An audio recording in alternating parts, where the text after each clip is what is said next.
DIY par. Tara na. May DIY power generator 500 watts. Final output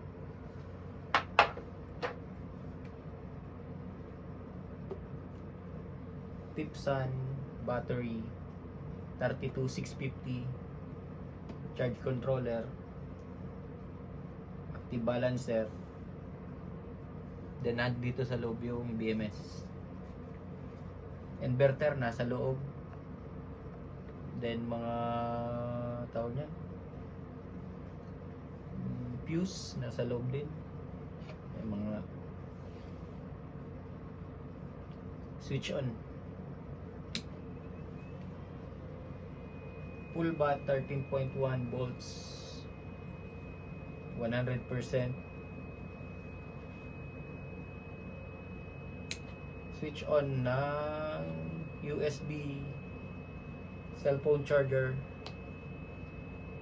Wala lang pang test nitong car cigarette. Testing battery,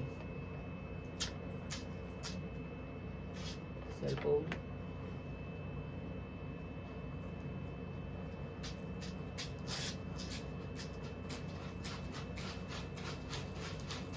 wala.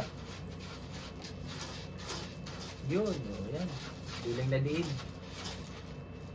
Yun, may nagkukuskus yung isa. Commercial. Commercial.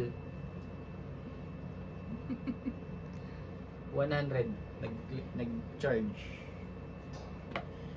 Then wala ko pang test nito. Then ito yung para sa mga LED lights. Wala lang din akong pang ano pa. Then ang pinaka inaabangan ko talaga is yung 220 volts. Yun, green lights running. Meron akong pangmadiinan na electric fan para kitang kita.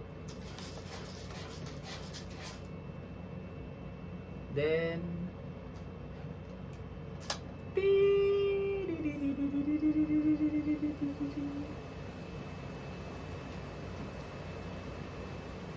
lakas. Ayos na. Yung isa nagpakalat ng amoy.